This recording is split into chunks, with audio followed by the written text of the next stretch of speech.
Ya kawan-kawan Skopmania, jumpa lagi ya dengan saya. Kali ini tidak jauh-jauh ya videonya, masih tentang himbauan hati-hati, waspada, jangan mudah tergiur dan sebagainya lah pokoknya. Terutama dalam memilih atau membeli skop ya, yang keluaran-keluaran sekarang. Saya bilang ini keluaran-keluaran sekarang. Kalau keluaran lawas ya silakan, tapi kalau barangnya ada. Kali ini saya akan sedikit membahas dari brand satu ini, ya kan? Tahu kan brand ini kan? Tahu kan? Brand ini dulu ngeluarin scope ini kan, yang seri FFP ya, VTZ 41650 SF, FFP, VTZ 62450 SF, FFP serta VTR series VTR ya, VTR SF itu dulu itu nggak kayak gini ya. Dulu itu materialnya nggak kayak gini. Kalau modelnya sih masih sama, cuman dulu materialnya nggak kayak gini. Dan sekarang yang sering terjadi kendala adalah di bagian ini. Bagian apa? Bagian turret. Bagian turret ilah ngelinding bajingan tenan. Bagian turret. Ya, turretnya itu sekarang dari sejenis metodenya itu aluminium, tapi aluminium cor ya, bukan aluminium alloy yang di CNC. Jadi sekarang itu materialnya itu di casting atau dicetak ya, bukan dibubut memakai CNC ya, tapi dicetak. Ini kelihatan banget ini cetakan. Jadi besi panas dicor dicetakan ya. Ya, itu kelihatan ya, ada 3 titik itu yang biasanya ini terdapat di metode cair perdu ya. Metode casting cair perdu itu pasti ada kayak gini, karena moldnya itu kan sambungan-sambungan ya, jadi kelihatan. Itu yang sekarang kan rata-rata dalemannya kayak gini ya kan, dalemannya kan kayak gini ini ya kan. Nah, ini yang sering banget terjadi itu adalah SF-nya itu patah. Jadi putaran-putaran di sini tuh patah. Ini kan patah kan? Ini patah. Ini patah. Terus di sini biasanya aus. Bagian drat ini aus. Nah, drat itu aus. Biasanya kayak gitu. Nggak jauh-jauh deh penyakitnya, pokoknya dari itu pokoknya. Nah, ini udah lodek. Nggak bisa dipakai. Ya, ini pecah ya kan?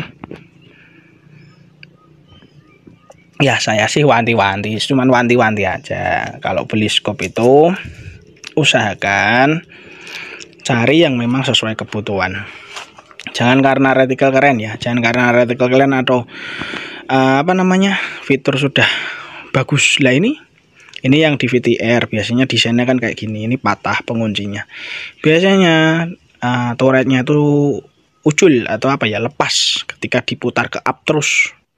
Nah, ini rompal ini rompal. Nah, ini rompal ya. Kelihatan.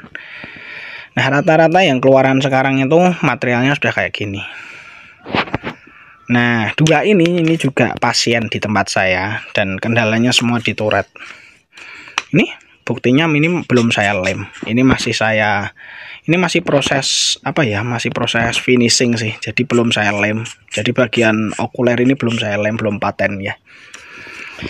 Ini lucu ini kalau ini sih katanya skop dikasih ya, skop dikasih, posisi sudah turretnya itu udah nggak sinkron semua, dan akhirnya ke tempat saya. Akhirnya saya ganti turret. Ini juga sama, ini lodek, dan ini lebih ngenes lagi, lebih nyesek lagi ya. Ini dibeli dengan cara tukar tambah. Katanya yang punya itu punya skop Bimen 4-16 44 SF. Ada yang ngajak tukar tambah sama VTZ 41650. Saya sih yakin pasti tergiur sama apa? Sama retikel. Saya tahu tergiurnya sama retikel kayak gini kan.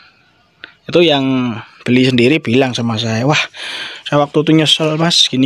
Ya namanya penyesalan itu sudah di akhir, nggak bisa diapa-apain lagi gitu. Kalau saya masih mending Bimen 41644 SF-nya ya daripada ini gitu loh. Kalau ini yang seri lama yang tutup turretnya itu, bentar deh, saya ambilin dulu deh. Ya, kalau yang ini, yang house turretnya seperti ini, beli enggak apa-apa, silahkan dibeli. Karena dulu jujur waktu awal-awal VTZ itu rilis sekitar tahun berapa ya, 2020 mungkin ya, saya jujur pernah review. Dan setelah review cukup booming ya, karena harganya kan murah ya. Itu VTZ sejenis FFP kayak gini cuman harganya 1, sekian ya kan. Wah, laris manis. Itu mulai banyak masuk di bengkel dan waduh kok kayak gini gitu loh. Akhirnya saya cuman review satu, kalau nggak salah yang 624 atau 416 ya, ada deh di video saya. Cuman saya waktu itu juga nyesel kenapa saya harus review gitu loh, karena pada endingnya masalahnya juga sama, nggak jauh-jauh di turret, tapi waktu itu belum sampai separah ini, belum sampai ininya itu sampai jebol-jebol kayak ini harus diganti sebanyak ini, enggak ya. Itu dulu cuman patahnya itu di bagian sini, bagian ini patah cuman di ini, dan saya modif, saya bikinkan pin baru bisa gitu loh. Dulu juga keluhan rata-rata paling banyak itu karena mas diputar mentok, udah up pole mentok belum ketemu titik zero dan lain-lain, banyak banget kendalanya. Saya juga pernah upload di YouTube saya itu kendala-kendala di VTZ FFP, banyak banget. Dan itu kalau masih pengen lihat silahkan, itu ada di YouTube saya ya. Dan setelah saat itu saya udah nggak pernah lagi ya review scope. Saya udah kayak apa ya, kayak kena mental, dan sudah apa ya, intinya kok apa yang saya review dengan apa yang terjadi di pasaran atau di masyarakat itu 360 derajat terbalik ya. Makanya saya udah enggan untuk review lagi. Dan sekarang paling saya juga sebagai teknisi atau mekanik optik, saya cuman paling bisa mewanti-wanti, belilah scope itu sesuai dengan apa yang dibutuhkan, jangan karena model atau apa, atau ya intinya apalah, jangan ya. Kalau bisa sih ya mending beli, kalau ada uang sedikit ya beli scope yang sekelas sesuai budget aja. Kalau ada uang lebih ya mungkin ditabung lagi, tambah lagi beli scope Filipina atau Jepang atau Korea ya, yang harganya mungkin agak mahal dikit tapi kualitasnya lebih awet ya. Cuman itu scope itu nggak nawarin reticle mewah ya, retikelnya paling mildot, duplex atau apa ya, tapi dari segi kualitas bagus gitu loh. Saya cuman ya wanti-wantinya cuman itu sih, bisanya cuman wekas atau kasih taunya ya itu ya. Kalau dulu VTZ itu setahu saya sampai detik ini sudah ada 4 generasi. Generasi awal itu tubnya malah bukan kayak gini ya, ini kan sudah aluminium alloy semua ya. Ini kan bagian bawah yang hitam sama atas tutupnya itu aluminium semua. Kalau dulu itu bawah masih besi.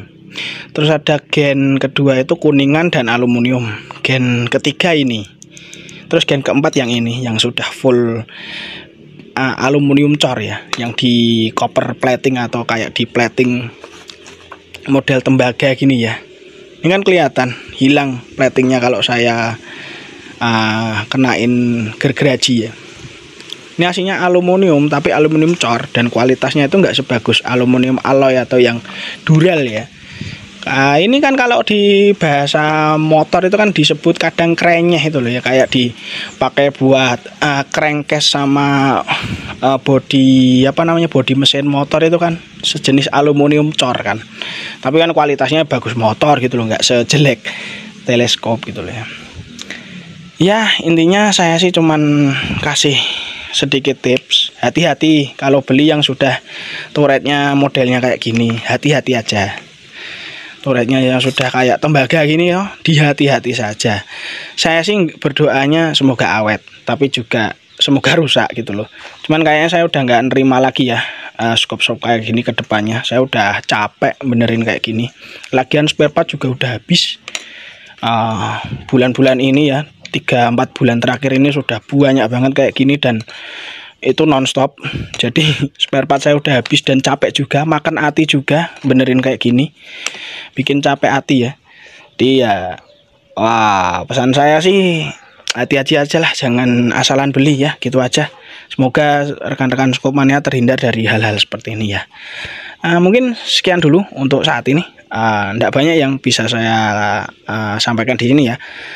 Durasinya juga kalau terlalu lama nggak menarik ya, karena ya saya sih durasi simple aja, tapi di dalamnya ada tips-tips atau pesan-pesan ya buat rekan-rekan Skopmania yang bermanfaat lah pastinya. See you next time, ciao.